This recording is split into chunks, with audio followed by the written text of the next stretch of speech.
you, this really is so laid back. You've never been on a show Yeah. like this. Yeah, this is not like the Rob did my radio show on. Oh, the you X-Zone. poor man. So there we go. So he gets it. There we go. It's all right. I've done that as well, so don't worry. Yeah. All right, you should be able to see it now, Dad. Hold on, it's not really telling me a whole lot here, right, Joe? Hold on. If you need to, just leave the app and come back in. Yeah, Come on, Lawson, get your act together. Yeah, I'm trying. Okay, Get latest. Get on with it, Batman. Okay, it says latest from Indian River Hauntings. Why am I not getting it, Ryan? I have it right here. We have this every week. Oh hush! There we go. I think I got. Yeah, there we go. All right, I'm 10-8. Let me turn Chris down. Let me turn Chris down. There we go. I can turn myself off if you want. Oh, done. All right. So what we're gonna do, Rob?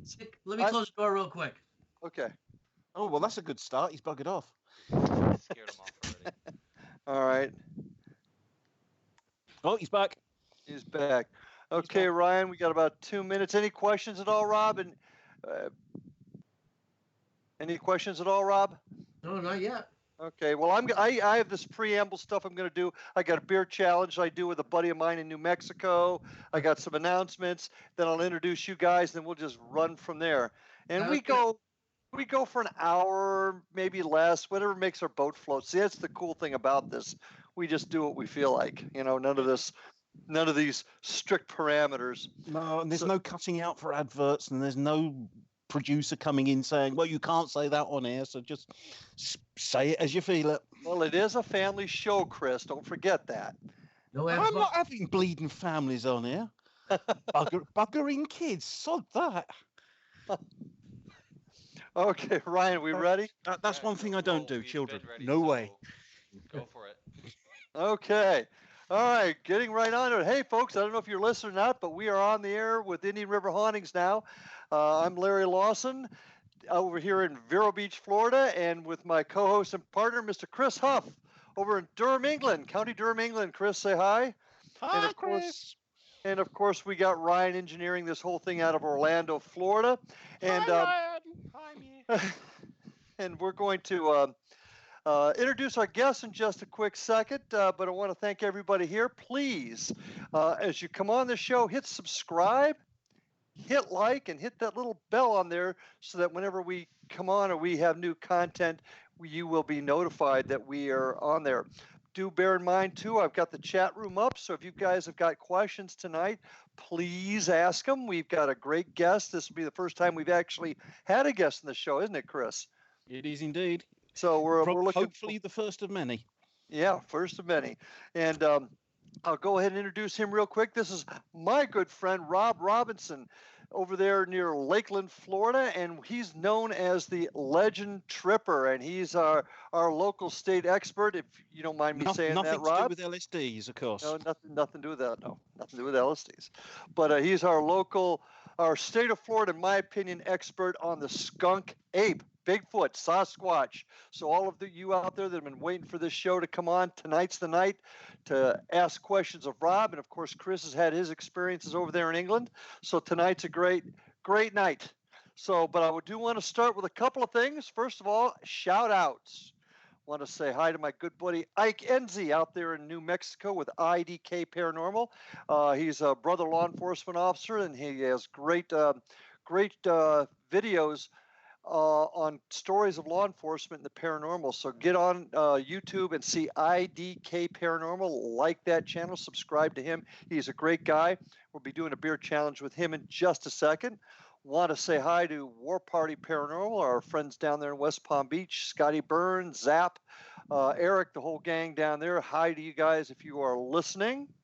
Also want to give a shout out to Doodlebug Dowsing. Yes, Doodlebug Dowsing is our good friends Sherry and Nikki up in Orlando, and they make the highest quality dowsing rods, and we're going to talk about them in just a second. Also, A couple of announcements. November 23rd, dinner and a ghost hunt over here in Fellsmere, Florida. I'd love to see some folks out there.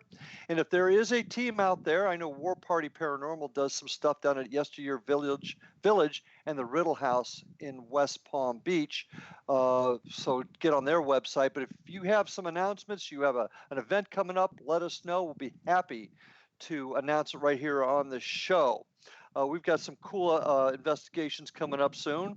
We got a whole bunch of folks already on online there, Ryan and Chris. So that's pretty cool. But November 23rd, dinner and a ghost hunt in Fellsmere. Come out and join us for our post Halloween extravaganza in Fellsmere. Well, I'll tell you what, Larry, if you what? pay for my airfare, I'll come and join you. You know what? I would actually really like that, Chris. That would be absolutely cool. But also, I want to make a note, and we haven't quite finalized this yet, but I want to let everybody know we're going to have a drawing when we hit 100 subscribers on this program, on this show.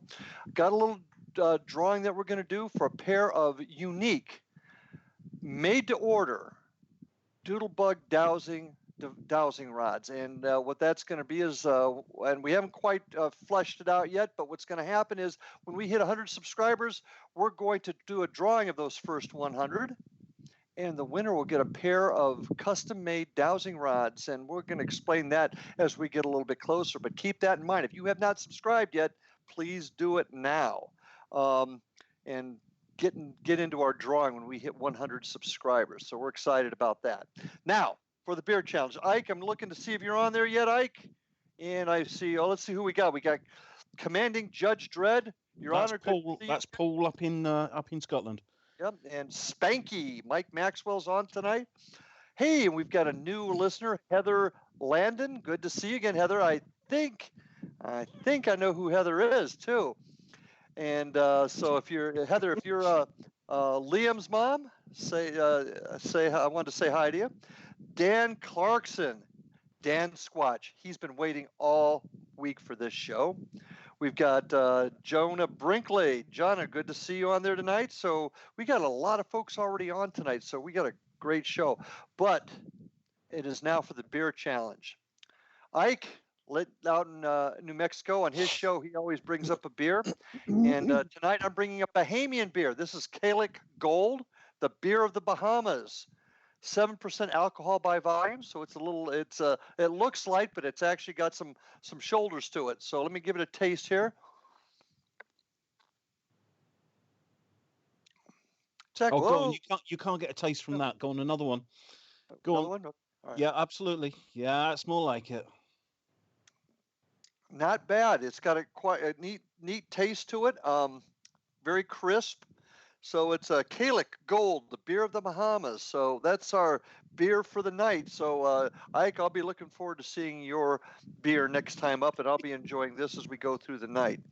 So anyway, it is time. Rob Robinson, welcome to the show, my friend. Hey, thanks for having me on. Yeah, now just to give you guys some background, I first met Rob at one of our paranormal Unity conferences several years ago, and he's been back a couple times. Took my team out to his neck of the woods in Central Florida, and we actually did a Sasquatch Bigfoot hunt investigation about a year ago now, wasn't it, Rob? Yeah, I guess it was about a year. Getting close, and that was really exciting. That was my first really experience. Excuse me, beer got to me there. That was really my first experience with doing anything with Bigfoot, and I found it exciting. Dan Squatch was there, my lead investigator for FBPI. Oh, I see Ike is on there. Good deal, Ike. Just catch the beer, Ike, just in case you missed it. Beer of the Bahamas, bro. 7% alcohol by volume. Good stuff. Now, come on, Larry, you've had 2 sips. Can you touch your nose? I don't know. Yeah. There's a story to this one, Rob. Oh, yes, they will tell everybody, but not now, Christopher. At any rate, so been wanting to get Rob on the show. We actually wanted to do something in Fellsmere to teach people how to conduct a field investigation for Bigfoot. So Rob and I, we've done a lot together. I'm really happy to have him on the show. I'm especially interested to get Chris and Rob together to talk about their separate experiences on 2 different continents on it. So, I'm going to just shut up and let you guys run with it for a little bit, and I'm going to answer. We got questions, folks. If you got questions, I'm monitoring it. Shout them out, and I'll give them to the guys. Chris, Rob, you have the floor. We have the floor. Right. Hello, Rob. Now, what do you know? What do you know about the Jersey Devil? No, sorry. Jersey Devil. Well, also called the Leeds Devil. No, that's a joke. Don't worry, that's a joke.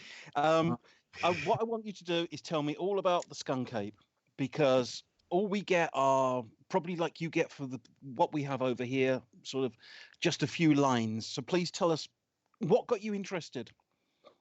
I got interested in it at a young age when the 1972 movie The Legend of Boggy Creek came out.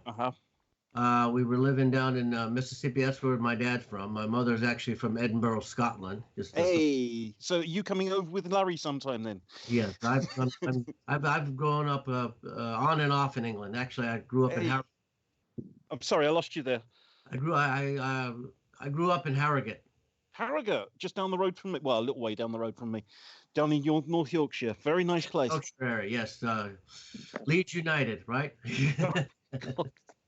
We don't do football. And no, how did you get back to the skunk ape? Yeah, we went to the drive-in. We saw the movie. I didn't know anything about it. And for those who've never seen it, it's a low-budget documentary about a Bigfoot-type creature called the Falk Monster, seen down in the town of Falk, Arkansas, which is right on the border of Texas and Arkansas. And for a simple, cheap movie, it scared the heck out of me. I remember watching it and sitting in the back seat of the car, which just looking over the seat watching this thing. And, it left such an impact. We went to a double feature, and I still to this day don't remember what the second movie was. But we got home, and I kept thinking, I wonder if this thing has left Falk, Arkansas, and is now in my backyard, just waiting for me to come out back. So I got back there, and, my dad said, take the dog out, got to go to the bathroom. So I went and took my brother with me, because I can run faster than my brother. It's always a good plan. Back there, it's going to get my brother versus me. But anyway, that started the interest. And then, I found out about Bigfoot. And one of my teachers told me about the Yeti and stuff. And she introduced me to books by Ivan T. Sanderson and John Keel and stuff. And it just started.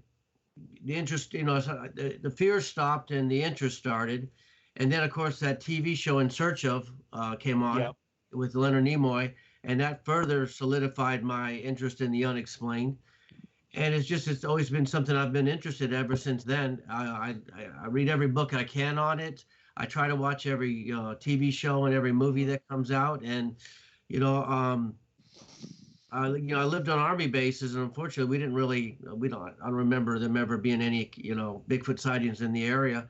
But when I retired, I came down to Florida, and one of the reasons was the fact that Florida has such a large amount of sightings of a Bigfoot-type creature, which they call the skunk ape down here. And let me interrupt just a quick second, Rob. You retired from the United States Army. Thank you for your service to our country. And Dan Squatch here is a former paratrooper, and he wanted to give you a shout out. You remember Dan? I was in the 82nd Airborne. I did my share of jumping out of airplanes and stuff. And I always tell people I was a military policeman. I was an airborne military policeman, which means I jumped out of airplanes and gave traffic tickets. Yeah, and hit squaddies on the way down. Yeah. Of course, I didn't. Anyway, didn't mean to interrupt you. I had a traffic ticket, but somebody actually thought that one time when I said that. I said, "Boy, you guys are really dedicated on making that quota, aren't you?" So we've got your interest from the films and the books. Yes, sir. What actually got? Don't call me sir. That was my father. Okay. My father was the officer, not me. Okay. What actually? When did you start going out and investigating, and what did you find? Well, my first actual, I call it legend trip, would actually be when I was in high school, when I had read of a book called Creatures. Oh gosh, I can't remember the name of the creature. No, don't worry. Anyway, there was a story about a Bigfoot called Momo.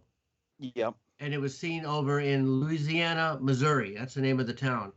And it was a distance, but I talked to my friends for going out there, and we didn't really plan it out too well. We didn't bring any camping equipment or anything, and we just kind of got in the car and went, and it was kind of an eye opener on being prepared when you go out. But we got over there and we asked around, and unfortunately, the town people weren't too keen on people asking about it. I guess, when the sightings happened, the whole town got overrun by newspaper people and stuff, and they got a little tired of it.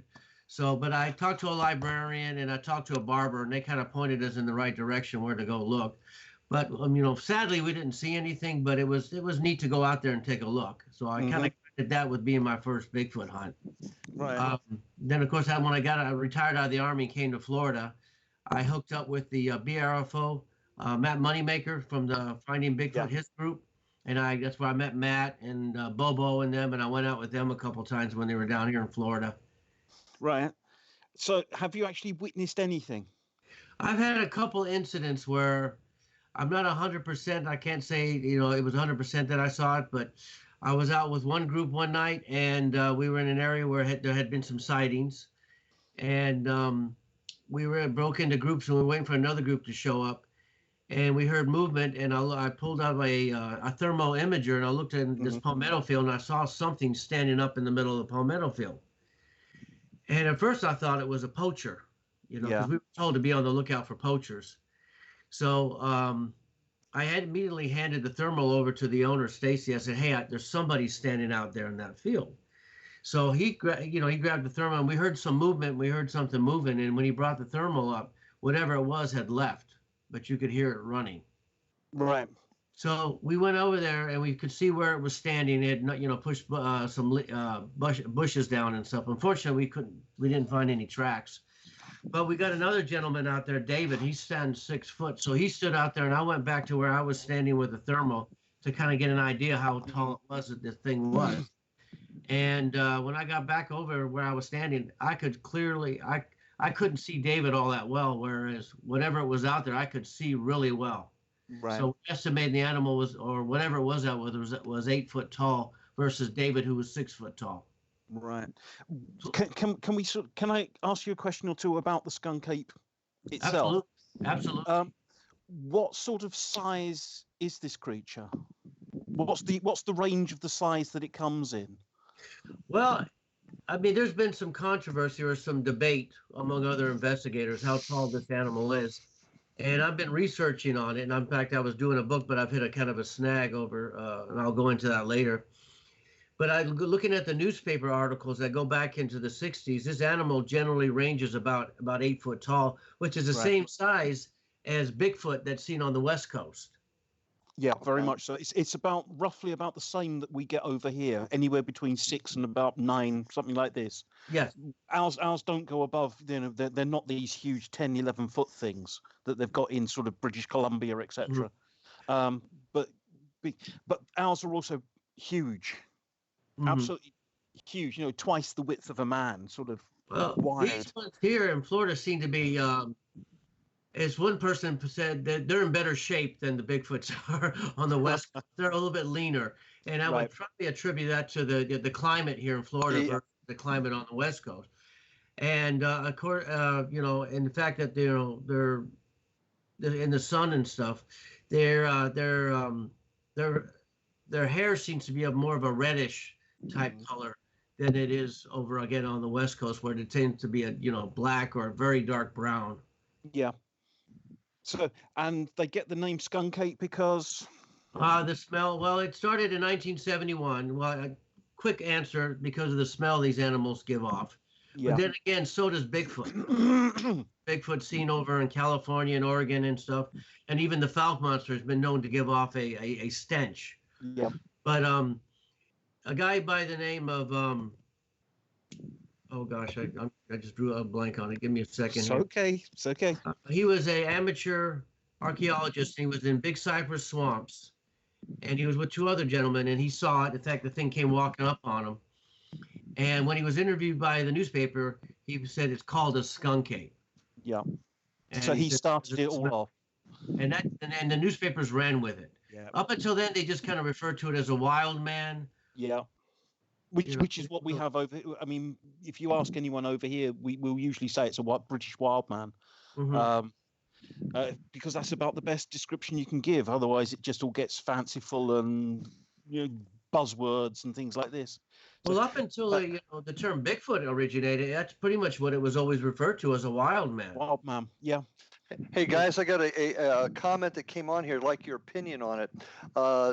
Dan says that people tend to believe that they have scent glands that emit that stench when they get excited.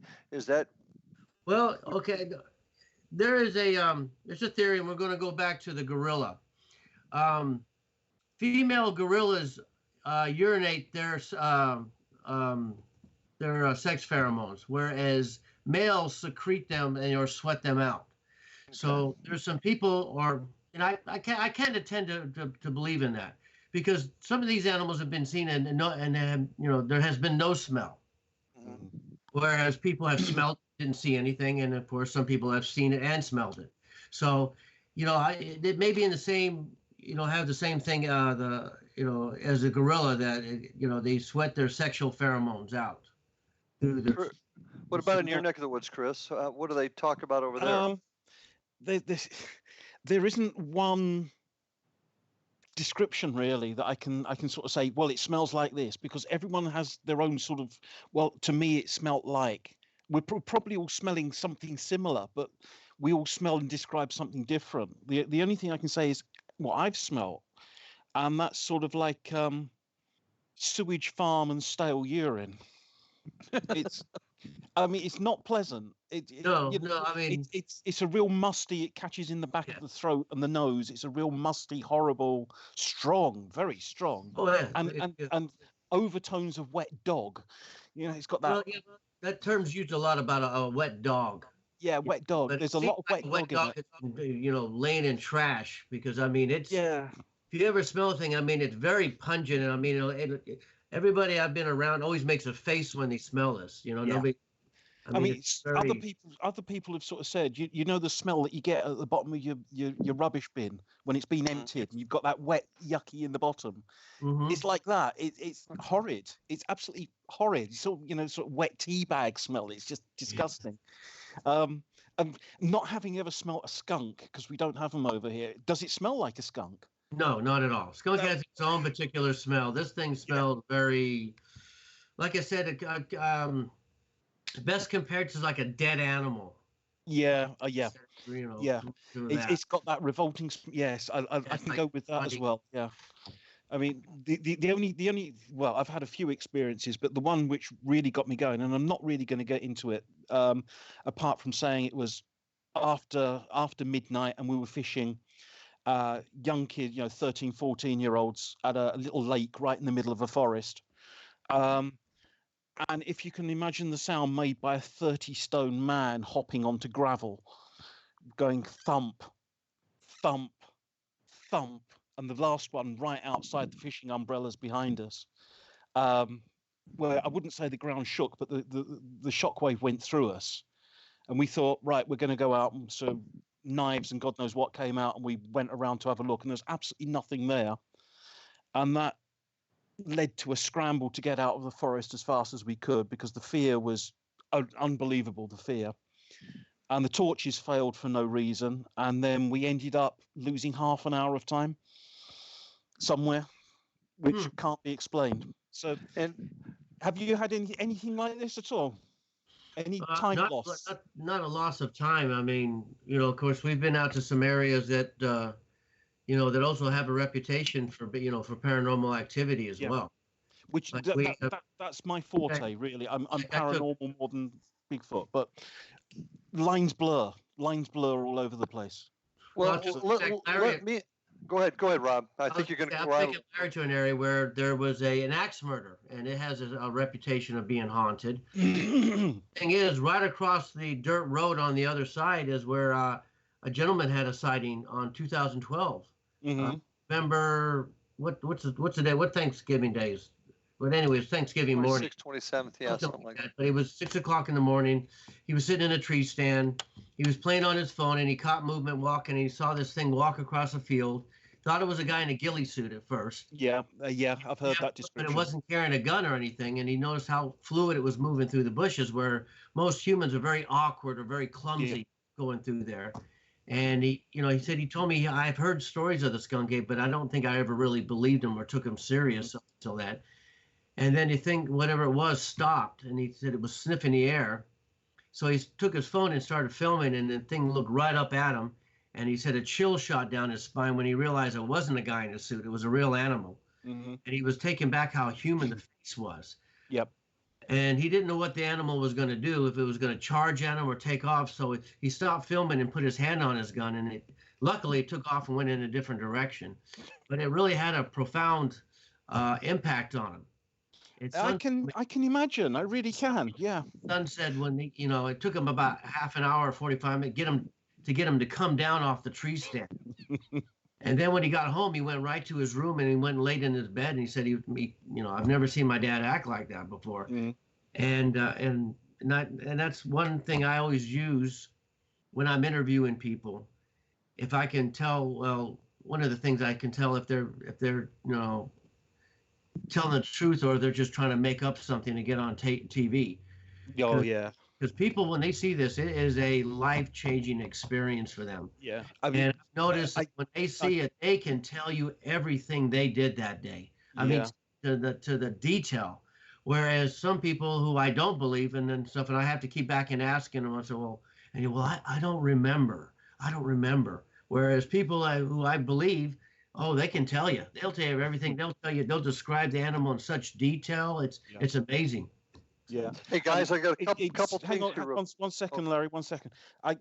The one thing that's always stayed with me is this happened to me when I was a kid. 40 something years ago, 45 years ago, something like this, and I still won't go back into woodland at night. Oh yeah, I've had many people tell me that once they see this animal, they don't go back. No way. There's absolutely. So anybody who says that they've seen something, you can just tell because they're shocked. Mm-hmm. It really is, it's a complete shock to the system that it really, this shouldn't happen. And you start questioning, why has this happened to me? And you feel for you, if you remember back to the 70s and if you mentioned you'd had a sighting or an experience with a Bigfoot or something like this, the ridicule was unbelievable. So, and I'm sure you suffered the same sort of thing, saying that you were interested in it. Well, yeah, people say, "Oh, are you sure it wasn't a bear?" Or wasn't a bear. I've been out these woods 1,000 times and I haven't seen anything yet. You see something, So I get this in the paranormal as well. I've never seen anything like this, and I keep saying, I've been up to Newcastle many times and I've seen people walking around in football shirts, but I've never seen a game of football played up there. So how do I know it goes on? But it's the same argument. Anyway, guys, I got a couple questions. I want to make sure we get our listeners out there. First, a couple of comments. First, Ike out in New Mexico. He said the Navajo called it, and Ike, I'm really sorry if I butchered this name, Yidite, meaning wild man. Yeah. So that's what they get out in the West. And Paul, commanding Judge Dredd, according to some, the fabled, Amphiarlaith Moore, great man. Don't ask me. He'll have to pronounce that. Okay. Of Ben Mackay in Scotland's, Carnarvon Mountains is said to also be a wild man. That's right. So a couple of, once again, two separate parts of the world talking about the same thing. But then Dan asks a question. This goes back a little bit. I got to rewind a little bit on you guys. Okay. Any reports of a female Bigfoot emitting the scent, the scent we were talking about earlier? Any specific reports of? Well, not that I can recall. I mean, again, I was just a theory about the female and the males. I mean, for all I know, these animals, it may be something. The fact that they live in the woods, they lay on the ground, and they get all this, mildew and all this other stuff. So, maybe that's the, I mean.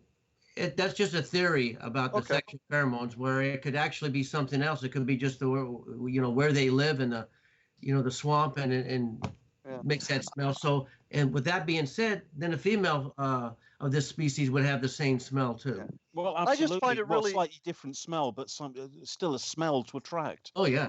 We don't understand. I mean, this. all I've got are questions. Literally, Well, all again, you have panthers out there, you have bears, and they don't stink, no, that's but right. this animal does. So Yeah. I just find it really fascinating, guys. We got you down here in my neck of the woods, Rob. Chris over in England. We got Paul in England also. We got Oh, Ike don't out. say that. He's up in Scotland. He'll Scotland. come Oh, over there. sorry, Paul. Forgive me. And then we got Ike out in New Mexico, the western part of the U.S., all talking about the same stories. Yep. And I find it not every, people that say, oh, they don't exist, people are just making it up or they're seeing things. How does this happen in so many different parts of the world with Well- intelligent, educated people having these experiences? I mean, that's got to say something. well, Who you calling intelligent? You. No, never. I'm researching my sequel, International Legend Tripping, and I've been doing some research on the different big hairy wild men seen in various parts of the world, and they're seen all over. Everywhere. I mean, literally, they're seen all over. Yeah. I mean, Germany, Italy, Greece, Turkey, England. Australia has the Yowie. Yowies. Yeah, I'm very interested in the Yowies. Russia has the Almista or the Alma. China has a Yeren. Yep. Of course, up in Canada, the word Sasquatch actually brewed up in Canada versus in the United States. In fact, the word Sasquatch actually gained popularity with that TV show, The $6 Million Man, where it featured the episode of Bigfoot on it. And that was an awful TV program. That was terrible. But oddly enough, it did gain some some popularity on that one, where Andre the Giant played on. But back to the thing, I mean, I was just so taken back where everybody, Malaysia, Indonesia, Somalia. I mean, it's just amazing. And somebody said, well, maybe they're mistaken what they're seeing. People know what a bear looks like. Yep. They know what a human looks like. Yep. And they know the average size of a human. These people, and when these people do see it, and I mean, I'm telling you, they saw something they can't explain. Yeah. But it's when we get these sightings of people saying, these scientists coming out, oh, it must have been a bear because it was walking on its back legs. They're ignoring the fact that the witnesses said it took off at speed faster than I could run, and it's on two legs, and it's going through terrible territory. Bears can walk 4 or 5 paces stumbling. They can't run at faster than we can run. No, they do not run on two legs. When it comes to the moving fast, they'll get back on all fours to move. That's right, because it's an easier way of locomotion. I got a question for both of you then, and Rob, I'll have you answer it first, because one of the questions that I hear most often is, well, if these creatures exist, how come there's never been any definitive evidence? How come we haven't seen them on drones and satellites and all those types of things? Why haven't, I mean, even with ghosts, we occasionally will get pictures. Why haven't we had that with this creature? Rob, you go first. Okay.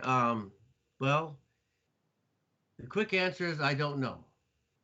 And the reason is, if I did know, I would know exactly what this animal is, and all our questions would be answered, There are some theories in reference to the, the trail cameras put up and stuff, that the animals can actually see them and all that. And that's actually been proven. They put them out, and some chimpanzees actually walked up and tore the thing loose. Yeah.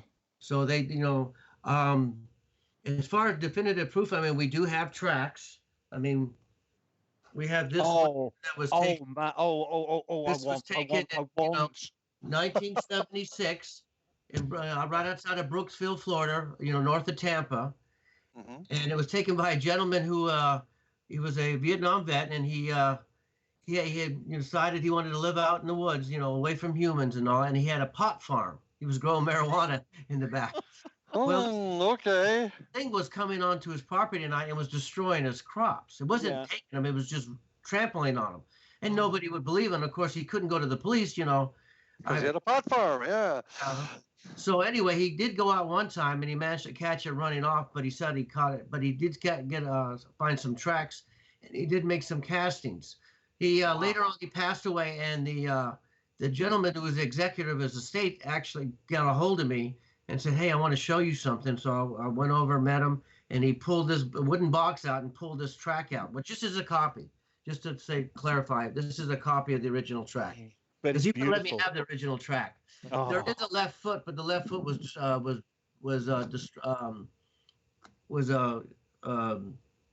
cracked and there's pieces missing out of it. So people ask me, "Oh, you got a right foot? What about a left foot?" The left foot was destroyed. We looked at trying to put it together, and we couldn't. There was pieces missing of it. Yeah. So I asked if I could at least make a copy of it. And I like this one because this is my argument about the animal. People say the animal's only 6 foot and below. Do you really think a 6 foot animal could make a track this big? And it's one of the best tracks I've seen. It's beautiful. It's absolutely beautiful. So really, there's proof like that. There are a couple drone videos out there where, the person who took it doesn't know what it was that was running away from him on the drone camera. Okay. But unfortunately, it was a kind of a distance away. You can't make 100% identification on what it is. So these animals are extremely shy and they're very protective and they're extremely smart. Otherwise, we would have them, but we'd have one in a cage right now in the zoo. So what do you say, Rob or Chris? What's your thoughts on that? Well, you know that I'm going to go down a paranormal origin, don't you?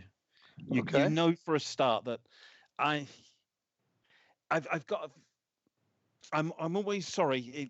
It's about 100 different thoughts coming in to try and crystallize into one argument. There's so many accounts, and I've had it myself where I've had something following me, and you turn around and there's nothing there, full stop, and you can see everywhere around. And then there's accounts where somebody's seen this thing, and all of a sudden they can't see it anymore. And you get accounts where there's tracks going along, and all of a sudden there's no more tracks, so it's just stopped dead. And there's a link between areas of these sightings and areas of UFO activity. There's all sorts of links of old burial mounds and hill forts in this country, old trackways. They link in as well to Bigfoot sightings over here. I don't know if you've got anything like native burial mounds over there that they link into. So I'm always sort of got this niggle at the back of my, what I'm like. There's always this niggle at the back of the mind. I don't make definitive statements that maybe there's something dimensional about them, that they're coming into our dimension and then going back out. I don't know. I really don't know. I'd love to say that they're a flesh and blood creature, but I don't know. What do you think, Rob? There's so many problems. Well, I personally haven't seen anything there, but by all means, I don't discount it. So, and I'm going to go back to a lady who, her name is Ramona Clark Hebner. She was back in the 60s and 70s, serious investigator on the Skunk Cape, lived in Brooksville. And she started receiving reports of, UFO sightings. And shortly after there was she never liked the term Bigfoot. She called it, Skunk Cape. She liked to call it the Yeti. Yep. All right. But she said there was Yeti sightings right after these lights were seen. So, it got to a point where she said, at first she didn't really she wanted the animal to be a flesh and blood creature and nothing else. But she said, after a while, she said, I can't discount some of these other reports. So I always tell people I keep an open mind about this stuff, but I don't keep it so open that my brain falls out. Exactly. That's exactly right. I mean, that's as I keep saying to Larry. I mean, my definition of anything paranormal comes down to shit happens, because I've seen so much that I cannot account for, that I can't give you reasons.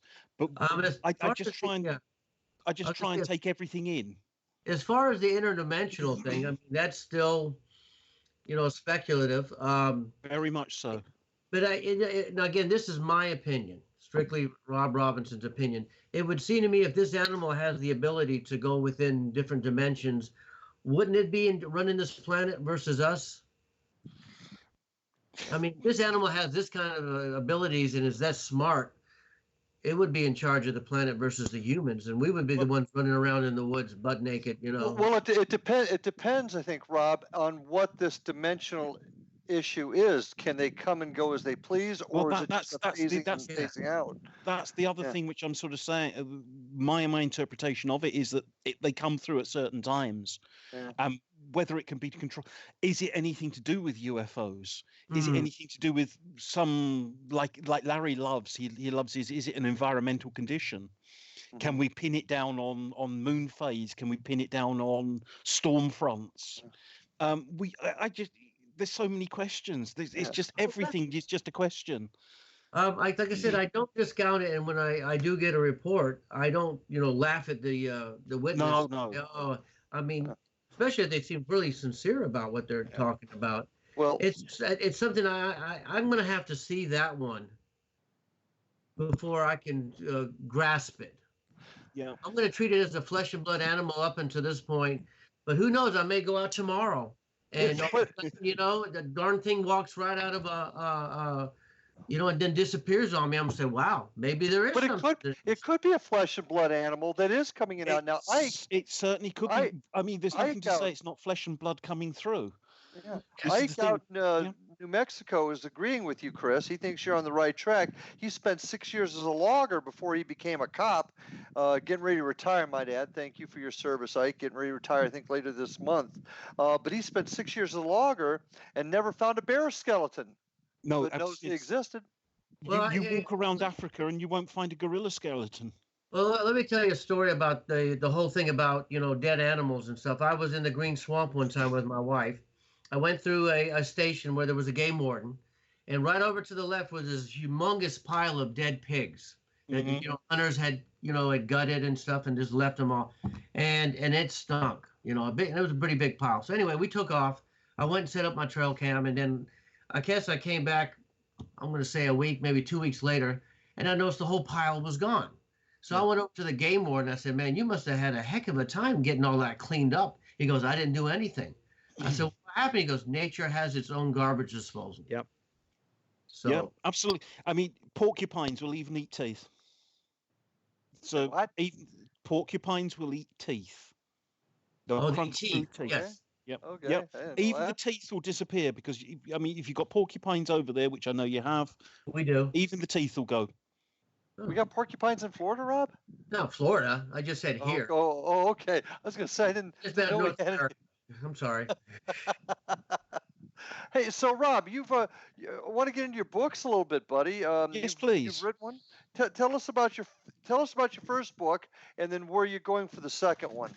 Well, my book's called Legend Tripping: The Ultimate Adventure. It's published by Adventures Unlimited Press, and the publisher is David Childress. And for those who have watched the TV show Ancient Aliens, he is one of the hosts on the show, and he is my publisher and my mentor, and he really helped me get this book together. I can't begin to thank him for what he did. And basically, my book is a guidebook on how to go look for legends. And legends, I mean, cryptids like Bigfoot, lake monsters and stuff, and the Jersey Devil, the Moth. And then I go into the paranormal by conducting a ghost hunt. And then I go into... You'll have me and Larry arguing over this one. Well, I actually gave on how to do a ghost hunt. I tossed it out to a bunch of ghost hunters. I said, take a look at it and let me know how you feel about it, if I'm missing something or if I'm off the mark. And, so I actually had, in fact, Rob Demers from Ghost Hunters International. Yep. He was one of the gentlemen that sat down and looked it over for me. But anyway, it also goes over UFOs, and I cover mysterious places. There's places in the United States that have what they call ghost lights, and there's places that have gravity hills. Yep. And I not only do I go over all the legends, but I show you how you can go out and actually look for them. And I also show you some of the do's and don'ts, like no trespassing, don't go in the woods by yourself. Thank you. I keep saying this. Yes, I said don't go in the woods with just a camera and a flashlight and think, and all of a sudden you find yourself lost in the woods and you're stuck there overnight. Always plan for the, And maybe that's my military training coming in right there, because I always have stuff with me, regardless if it's just a day hike or whatever. Mm-hmm. And I go over some things for parents if they're, if their kids are getting an interest in it.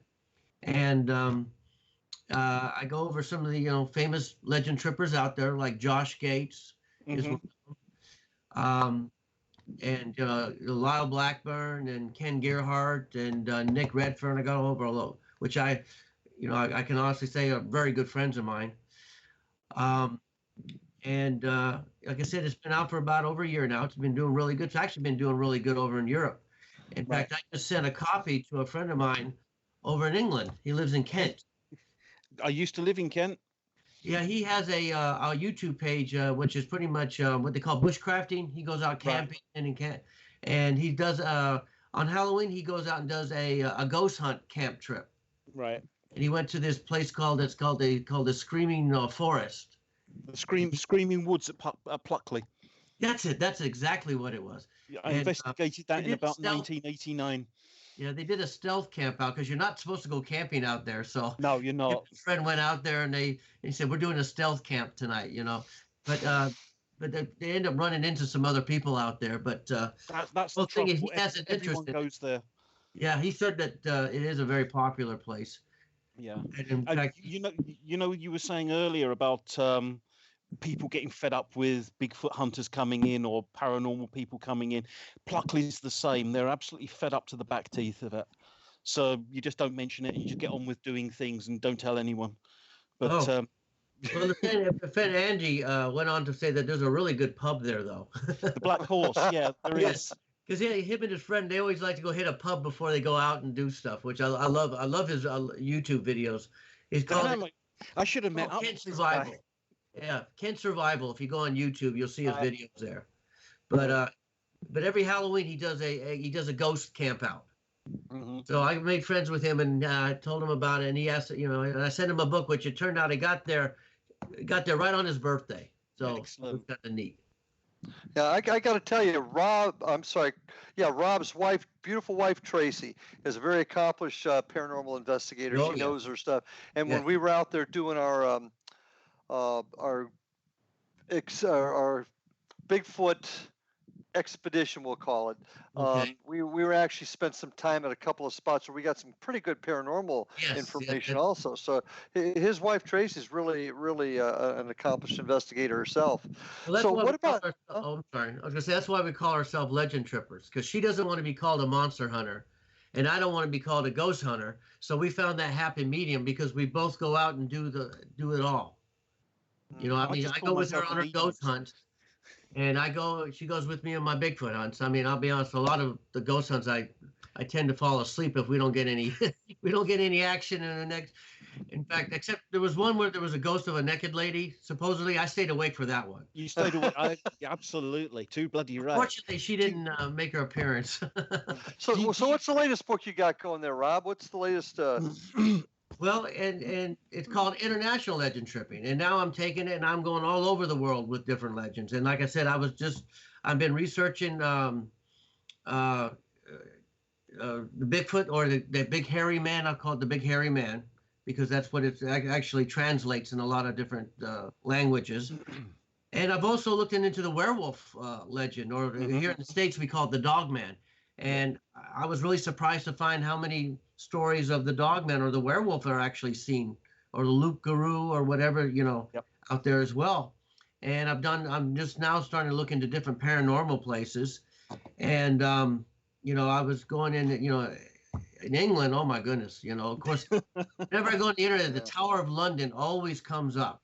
Overrated. And was it Borley Rectory? It used to be there. It got pulled down during 1945, 1946. That was Harry Price. He was considered one of the premier or first ghost hunters that actually made a name for himself. Is that correct? If you ask me, he was one of the biggest frauds going. Oh.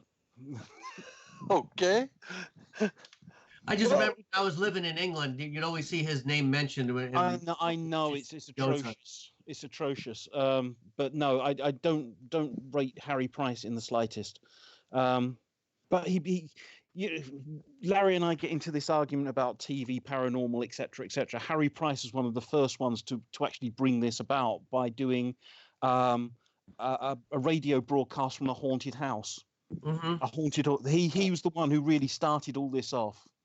So Okay. he really had an eye for the publicity. Now, Chris, you've got this thing, and I don't know, Rob, if you've heard about it. This cat-headed creature Mm-hmm. that roams around in one of in the woods up in your neck of the woods. No, it's only we've got dog heads. You know, the dog men Okay, maybe are coming in fairly frequently. A lot of the times they're around our old ancient monuments, but also in graveyards for some reason, which I can't fathom. I'm not the one to ask about Dogman. Deb Hatswell's the one to ask about Dogman. Okay. I thought you had a cat-headed creature there. Yeah, well, this was a story that was told to me when I was investigating someone's haunted house for them. And once he got to know me over the course of about 3 or 4 hours of this investigation, we just sitting down talking, and he suddenly came out with this. Here's something strange for you. See what you make of this. You know, as always, they build up and they build up and they build up, and eventually they tell you what they always wanted to tell you over that evening. And when they were kids, him and his sister were playing in a wood at the south of London. And coming towards them, he sort of said there were two tall, very white-skinned men with pink or red swirls, he said, painted on their body. And as they came a little closer, he could see they had cats' heads. I can't remember if he said they were carrying spears or whether he said they were carrying sticks, but they were carrying something. And he said that as him and his sister were there, and they were only sort of, I don't know, 7, 8, 9, something like this, very young. These two creatures separated and started going around the outside of the two kids as though to surround them. Mm-hmm. And that's when the kids scarpered. They got out of there, which I'm glad to hear. But that's the only account I've heard of it. Because I've just read something recently about sightings of cat-headed people, and I'm not sure where in England. Rob, are you familiar with that story at all? No, that's new. I'm gonna have to look that up tonight. Yeah, that might be something good for. Yeah, because I just read something. That's why I asked you about it, Chris, a week or two ago, because I'd read something on it and I'd never heard of it before. And then you mentioned the story you just related. But this is a fairly recent event, so it might be something to look into. Right. I mean, I haven't actually heard that. So yeah, if you can find it for me, if you come across it, drop it over to me. Okay. I'm interested. We do have lots of these, not actually dog men things. We've got things like that. Rob, are you aware of the Hexham Heads case? No, that's a very interesting, peculiar thing. I've actually got a video on my channel about it, where the famous archaeologist took these heads, which they thought were Celtic, and other people have said no, they're modern, and there's a big hoo-ha. What they actually got was this, all we can describe as a wolver, which is sort of man-wolf creature, which suddenly appeared in their house, launched itself off the banister and ran out of the door of the house, and it was seen again and a couple of times afterwards. wow. And then when they got rid of the heads, this went, which is another getting back to my paranormal origin for things. But yeah, if you have a look on my channel, I've actually got a video on it. So yeah, I'll have to look at that. Things. I've never heard that. But... So yeah, the Hexham Heads, it's very interesting. Yeah, it is. I read the story. It is pretty interesting. I got a question once again for both of you too. And I remember talking with Ike about it out in New Mexico, because that's his neck of the woods. But skinwalkers, creatures that literally can change from animal to human form and vice versa. Do you think that plays into any of this at all, guys? Skinwalker legend actually originated with the Native Americans. That all started with them. Mm-hmm.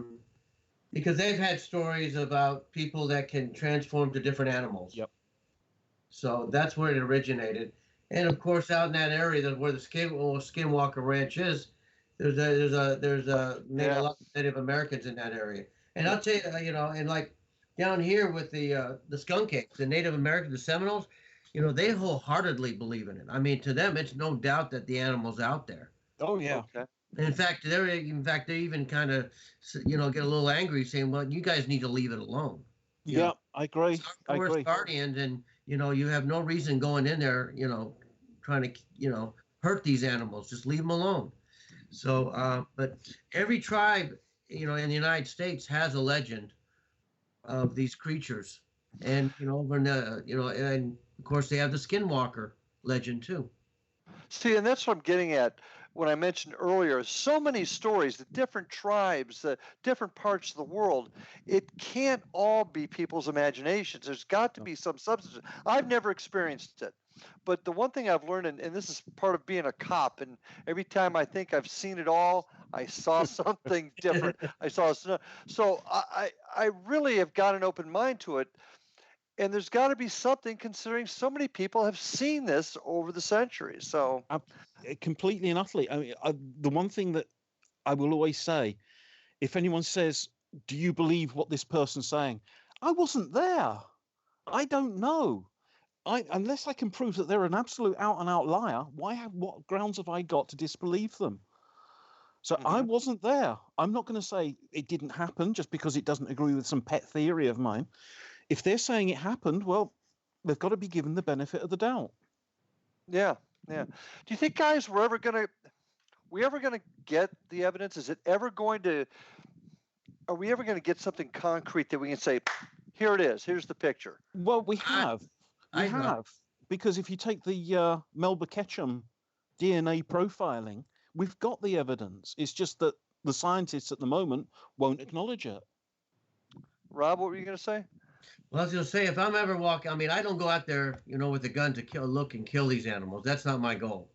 All right.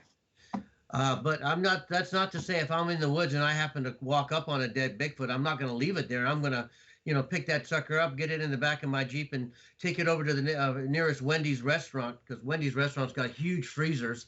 And I'm right. I had this idea you could chop it up and make Bigfoot burgers or something. I'm going to call Jeff Moldrum. I said, get down here real quick before the government takes this away from me. And the government will take it away from you. Oh, God, absolutely, yeah. I mean, there's no doubt they are going to come get it. Yeah. Well, this leads into another question I hadn't thought about. There was this show here in the States, Chris. I know you probably remember it, Rob, but they talked about hunting Bigfoot. They were actually trying to kill the animal. Well, there are some Bigfoot hunters their whole goal is to bag one. I mean, in Texas, they're saying there's only one way we're going to prove it's out. We're going to have to kill one to shut these scientists up. How do you guys feel about that? I mean, we're talking about a creature that's really not hurting anybody. And like I said, I mean, I understand science needs a dead body, but I'm not going to provide them with one.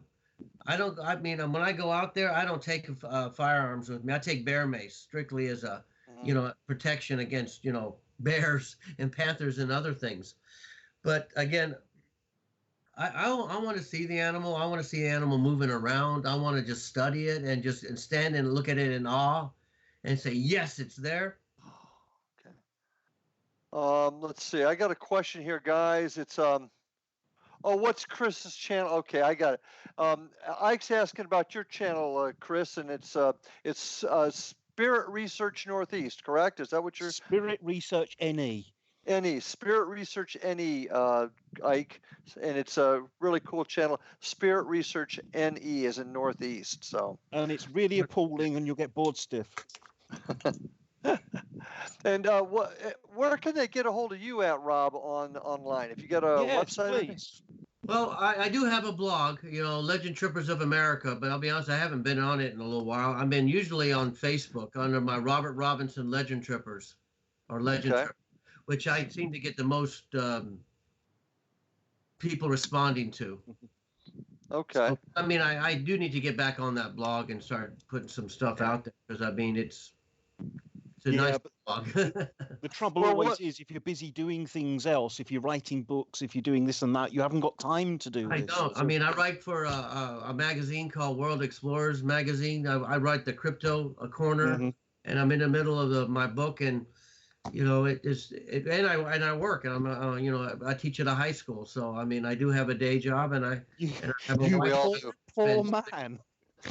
I mean, I'd love to be able to do legend tripping 24/7. I mean, that's my dream job to do that. Well, and I'm going to mention this real quick too. Rob and I, we tried it once and it didn't go the first time, but I want to try it again. I'm going to put you on the spot, Rob. We wanted to do a seminar here in our neck of the woods with Rob teaching people how to properly go out into the woods and investigate and research this phenomenon. So, folks, if you're out there listening and you'd like to have me get Rob back over here to the Fellsmere area to maybe put on a seminar to teach folks how to do this the right way, the ethical way, let me know. Get with me on ghostguy59@gmail.com. Let me know if you're interested, and I'll get Rob over here. I know I can con him into it. So, what's the current currency of bribery then? I don't know. What is the currency of bribery, Rob? What does it need? Is it bottles of beer or? I do like IPAs. IPAs. Okay, well, let me tell you something. The one thing I learned. I tell you what, if you get him over with you to this country when you come over, we'll see about some decent English beers. Oh Lord! Oh, I would love to go sit in the British goods. When I was over as a kid, unfortunately, I was not old enough to go to the pubs. You know. Well, it never stopped me. That's one of my. That's one of my on a bucket list to just go sit down in a British pub and just sit down and just throw back a pint of bitter and just Well, that's where that nose, Come on. nose thing came in. Yeah, and trying to launch himself off the balcony of Ooze Bridge. Yeah. Stop that! You guys thought I was faking it the whole time. Absolutely, I know, absolutely. I'd have taken his driving keys off him. I'll tell you that. Hey, listen, guys, I hate to say this, but we're about at the end of the time right now. Rob, before we call it a night, anything you'd like to throw out to the folks out there that are listening? Well, if again, I'm doing my international legend trip. If you have some stories or about any cryptids that you think that I might be interested in, by all means, get a hold of me on Facebook, Robert Robinson Legend Tripper, or you can go to my blog, Legend Trippers of America, and I do have an email on there that you can get a hold of me. Good. And like I said, I just I love to hear stories. I'm and any kind of legends. I mean, ghosts, UFOs, mysterious places. Any kind of I love it. Like I said, I can't. What's the expression? I can't get enough of it. Well, if you come and do a research trip in England, come and look me up. You know it. We'll have to pull him over there. Definitely hook up. Or even Scotland. It's not that far up. My bucket list is I want to do a camping trip on the shores of Loch Ness. That can be arranged. Oh yeah, he could do that. Chris, anything you'd like to add before we call it a night? Not really. Just, can I go to bed now, please, sir? Yeah, you can go to bed in a minute. Quit your whining. Well, you can laugh. It's 1 o'clock in the morning here. Well, and we appreciate you staying on. Folks, that's the one cool thing about this show. This is probably the only YouTube show you're going to find where we've got two hosts in two different continents coming to you, sharing stuff at the same time. And I want to thank Rob for joining us tonight, my good friend Rob. Hey, thank you for having me on. I had a great time. Great. Well, you're going to have to come back on again some stage as well. Give me a phone call. I'd love to come back on. Brilliant. We'll do that. Now, if you guys got questions, things you want to ask, things you want me to bring up on the next show, get a hold of me at ghostguy59@gmail.com, and I will get your question on the air. Also, don't forget to hit subscribe and like, and hit that little bell so that you know when there's new content up. Folks, this show is about you talking, sharing, getting the information out. Without you, we can't make it happen. Appreciate all of you being here tonight, and until next Thursday, we'll see you on the other side. Good night, everybody.